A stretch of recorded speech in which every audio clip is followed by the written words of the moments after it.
Desde la Facultad de Medicina de la Universidad Central de Venezuela vamos a hablar sobre la evaluación de prolapsos de órganos pélvicos.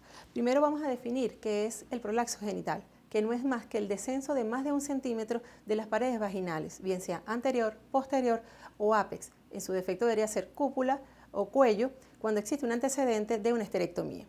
Se puede clasificar en estadios de 1 a 4, generalmente que lo vamos a ver más adelante, que es la cuantificación de prolapso de órganos pélvicos.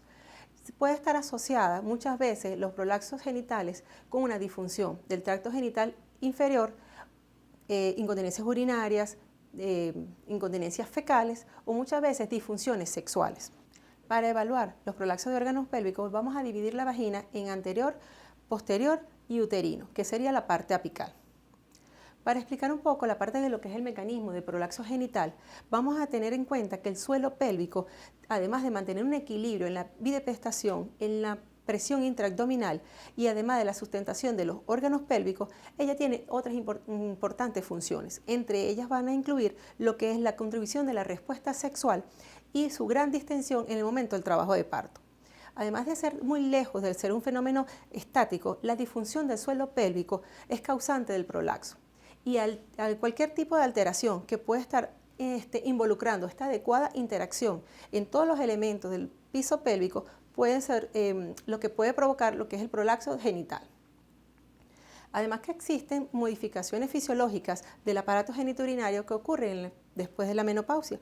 Entre ellas pueden ser la parte histológica, funcional y morfológica, que es lo que es la reducción del índice del colágeno, la involución tanto de las fascias como sus ligamentos, la involución de los músculos estriados pélvicos y la pérdida del tono y la disminución de la longitud vaginal que ocurre por la carencia estrogénica. No es más que entonces epidemiológicamente podemos hablar que el prolapso genital es un problema más frecuente de lo que podemos evaluar en el nivel de las consultas. Entre un 43 y un 76% ocurre lo que son los prolapsos genitales. Entre un 3 y 6% de estos pacientes que acudan a la consulta van a terminar en una cirugía pélvica. Y el riesgo de ser sometidas a esta condición va a oscilar entre un 10 y un 20%. Podemos evaluar lo que es la etiología de los prolapsos de órganos pélvicos, que es multifactorial. Entre esas lo vamos a englobar en factores muy importantes, que sería la edad, por el estar asociado a la menopausia, por la cirugía, en caso de cirugías pélvicas previas, que pueden condicionar a lesiones y pueden, en futuro, a un prolapso. Embarazo y parto, por sus mismas condiciones, por el aumento de la presión intraabdominal, el tipo de parto, el tiempo y en las condiciones que pueden favorecer o no alguna lesión a nivel muscular y neurológica para que condicionen un prolapso futuro. Además de la alteración de factores genéticos y alteraciones bioquímicos a nivel del tejido conectivo y metabólico. ¿Cuáles son los síntomas que van a presentar una paciente con prolapsos genitales? Primero van a referir una sensación de peso o una tumefacción a nivel vulvar. Pueden referir sensación de una presión de masa o pelota, como pueden referir las pacientes. Pueden presentar a nivel de ulceraciones, sangrados genitales o flujo a nivel genital. Las enteroceles, que muchas veces pueden ser asintomáticos, podemos encontrar como una sensación de presión que puede estar agravada con la bipedestación. Y si es muy voluminoso, muchas veces las pacientes pueden tener dificultad en el momento de defecar o momentos para realizar las micciones. La incontinencia urinaria es muy frecuente cuando evaluamos a una paciente con prolapsos de órganos pélvicos y puede estar asociado por un defecto en los soportes de la uretra. En caso de cistocele podemos evaluar que muchas de las pacientes pueden presentar una disminución secundaria en las pérdidas de orina, polaquiuria, disuria y nocturia. ¿Cómo vamos a evaluar a una paciente con prolapso de órganos pélvicos? Lo más importante es la historia clínica, que debe ser exhaustiva y debe ser integral. La naturaleza, tiempo y la gravedad de la afectación de los síntomas. La condición de esta calidad de la paciente, que es lo que va a referir para poder realizar la gravedad del prolapso de órganos pélvicos. Tenemos que evaluar, o sus antecedentes, los tratamientos previos, si han sido quirúrgicos o no, la movilidad de la paciente y los factores ambientales. Entre ellos incluye su ocupación, pacientes que puedan ser obesas, que pueden estar condicionando su calidad de vida y sentir más la sensación de peso en el momento de la evaluación. Estado mental y comorbilidad, pacientes diabéticas, ebóticas, hipertensas, que pueden aumentar lo que es la presión intraabdominal. Medicamentos concomitantes que también condicionen el aumento de la presión intraabdominal o me puedan provocar lesiones a nivel del suelo pélvico. Y función sexual e intestinal es importante interrogar en cada paciente, no solamente porque es lo que evaluamos, que es la protusión de la masa, sino cuáles son la función que está alterada a nivel del suelo pélvico. ¿Cómo vamos a hacer lo que es la evaluación clínica de la paciente? Su examen físico va desde un examen integral a su examen dirigido. La exploración general va a ser desde el índice de masa corporal, sus signos vitales y descartar así alguna patología asociada. Exploración abdominal en busca de masas pélvicas y evaluación neurológica, desde el estado mental de la paciente, su evaluación perineal para así evaluar lo que es la sensibilidad y la evaluación de la función motora. Ahí vamos a evaluar lo que es la función de la fuerza muscular, que es el tono elevado del ano, a través de lo que es la escala de Oxford y el tono anal. Y la integridad de esto me da lo que es el reflejo, que tanto bulbo cavernoso como el perineal. Entonces, ¿cómo evaluamos lo que es el reflejo bulbo cavernoso y el perineal?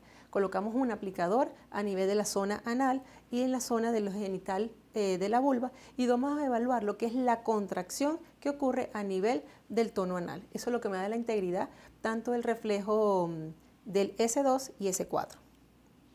¿Cómo evaluamos lo que es el tono anal o el tono de la fuerza muscular, que es el nivel de lo que es la escala de Oxford, que va desde 0 hasta 5. 0 es una fuerza ausente, hasta 5 que es una fuerza que mantiene una resistencia por más de 4 o 5 segundos. Y ahora vamos a evaluar lo que es el examen físico genital dirigido. Los genitales externos en busca de cicatrices y desgarros perineales. Los genitales internos con una evaluación habitual, la colocación del espéculo, evaluando las paredes vaginales y la indemnidad del cuello. Examen ginecológico sistemático de las paredes vaginales lo podemos realizar o con el espéculo desarticulado o con una valva vaginal. Establecemos el tipo de prolaxo con la cuantificación de prolaxo de órganos pélvicos y evaluamos así el trofismo de los tejidos. ¿Cómo vamos a hacer la exploración pélvica? Vamos a evaluar con una regleta o con una espátula debidamente identificada y con el espéculo desarticulado y con la valva vaginal.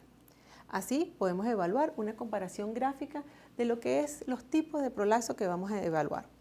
Vemos que anteriormente, de años, usábamos tipos de estadios o cuantificación de prolaxo de órganos pélvicos. Podíamos verlo como leve, moderados o graves, podíamos verlo como grado 1, grado 2, grado 3, grado 4. Actualmente usamos la clasificación desde 1996, que es el POCQ. Vemos que en cada uno tiene puntos de referencia diferentes. Estos puntos de referencia bien sea a nivel del introito o del anillo himenial, que ha cambiado en el tiempo. Así tenemos que de acuerdo a la clasificación lo vamos a dividir por compartimiento, bien sea anteriormente se llamaba como cistocele o cisturetrocele. El compartimiento medio que anteriormente se describía como histerocele, una elongación de cuello o un elitotrocele. Y la pared vaginal posterior o el colpocele posterior, que anteriormente se llamaba como rectocele, enterocele o douglasele, que actualmente no vamos a manejar este tipo de términos. En 1928 la clasificación de Miller la dividía como enorme, grande, moderado o pequeño. Y ellos la iban a evaluar o comparar con alguna fruta o alimento, como naranja, limón, como huevo de gallina o la ciruela. Anteriormente usábamos desde 1960, que era la más utilizada, que es la clasificación de Bade-Walker. Utiliza la nomenclatura, lo que es cistocele, prolaxo uterino o la cúpula vaginal, rectocele o enterocele. Él iba a dividir el prolaxo en grados, desde grado 1, grado 4, tomando como punto de referencia el himen. Y esta clasificación era muy sencilla, ampliamente utilizada, pero actualmente por su falta de reproducibilidad y por falta de especificidad, actualmente no se va a usar. En vista de tanta confusión del Bade-Walker, desde el punto de vista ginecológico, que no tenía los puntos de referencia tanto por el himen o como el introito, surge de 1996 en la clasificación POCQ, que no es más que un conjunto de ordenado de valores que permite la descripción precisa y objetiva de soporte pélvico, sin la necesidad de establecer el grado de severidad. Es una clasificación internacional que actualmente estamos utilizando para describir los grados de prolaxo. ¿Cómo vamos a evaluar lo que es el prolaxo de órganos pélvicos con esta clasificación POCQ? Tenemos el punto de referencia que es el himen. las carúnculas geminiales hacia adentro serían los puntos negativos. Todo punto cero, que las carúnculas geminiales hacia afuera o externo, serían nuestros puntos positivos. Vamos a evaluar unos puntos estáticos y unos puntos dinámicos, que vamos a ver más adelante que van a estar reflejados en una gradilla. Vamos a evaluar unos puntos estáticos que sería el hiato genital, que va desde el punto medio a nivel de la uretra hasta el punto medio del introito. Vamos a evaluar lo que es el cuerpo perineal, que va desde el punto medio del introito hasta el punto medio del rafe anal. Y lo que es la longitud vaginal total, que va a ir desde el punto medio del introito hasta el fondo de saco. Esto es utilizando, como hemos dicho, la colocación de la espátula debidamente identificada o con una regleta. Tenemos los puntos dinámicos, que sería la parte anterior de la vagina y la parte posterior de la vagina, que sería dividido como punto AA y el punto BA. Va desde el punto medio de la uretra hasta menos 3 centímetros de la pared vaginal anterior. El punto BA va inmediatamente desde el punto AA hasta menos 3 centímetros, lo que es a nivel del cuello. Así tenemos los puntos dinámicos posteriores, que identifica al AP, que sería la contraposición de la pared vaginal anterior, desde el punto medio del introito hasta menos 3 centímetros de la pared vaginal posterior, y el BP va desde el punto de los 3 centímetros del AP hasta el fondo de saco.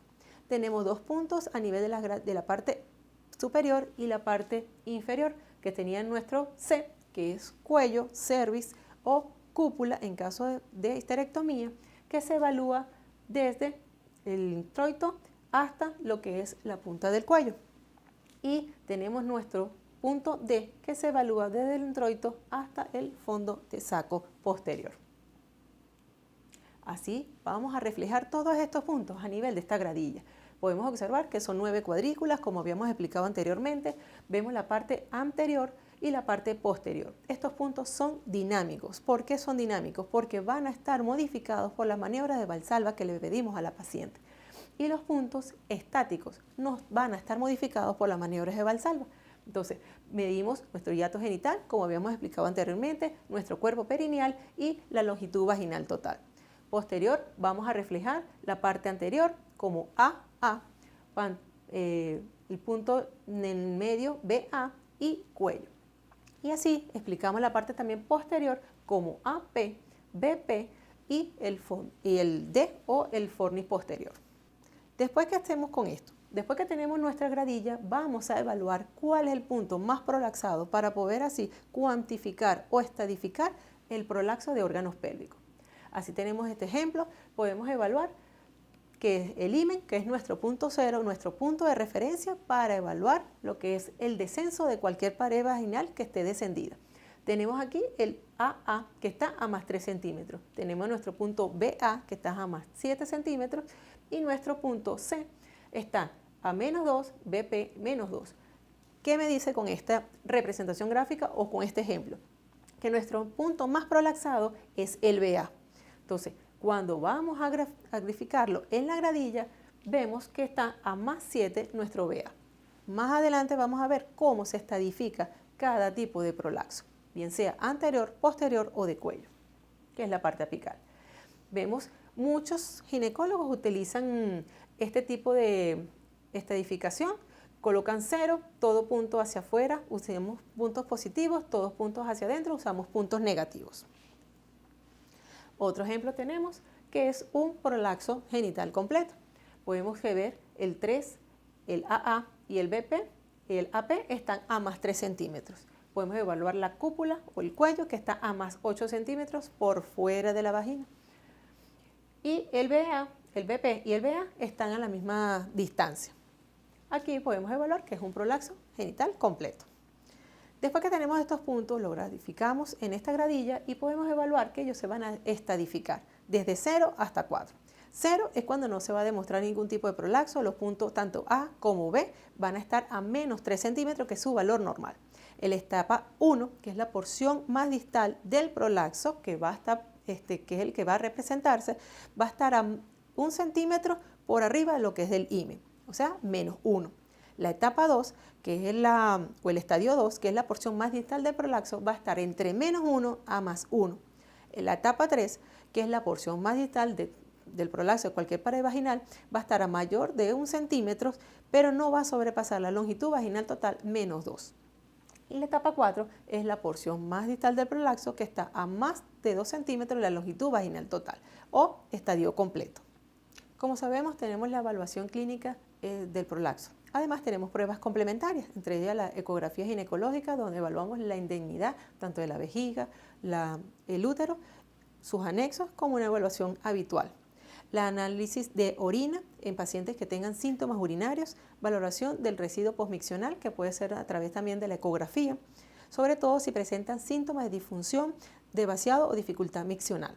Y el estudio urodinámico va a ser opcional. ¿Por qué? Porque solamente si las pacientes refieren a algún trastorno o disfunción del tracto urinario es que tenemos la indicación de pedir un estudio urodinámico. Recuerden que no todo prolapso está acompañado con una disfunción. Y es los estudios neurofisiológicos, la electromiografía, respuestas reflejas sacras y estimulación eléctrica peniana, que es lo que habíamos dicho anteriormente, que su evaluación integral es lo que nos va a sugerir más adelante pedir algún otro examen complementario para la paciente. Y otras pruebas de imagen como la tomografía, la resonancia, defecografía o manometría, cuando estén acompañados siempre y cuando de alguna disfunción, bien sea rectal, sexual o urinaria. La evaluación de órganos pélvicos es netamente clínica. Tenemos en cuenta que es la calidad de la paciente que va a estar afectada y en ella las pruebas complementarias van a estar siempre asociadas, siempre o no, a algún síntoma que refiere a la paciente que esté comprometiendo su función.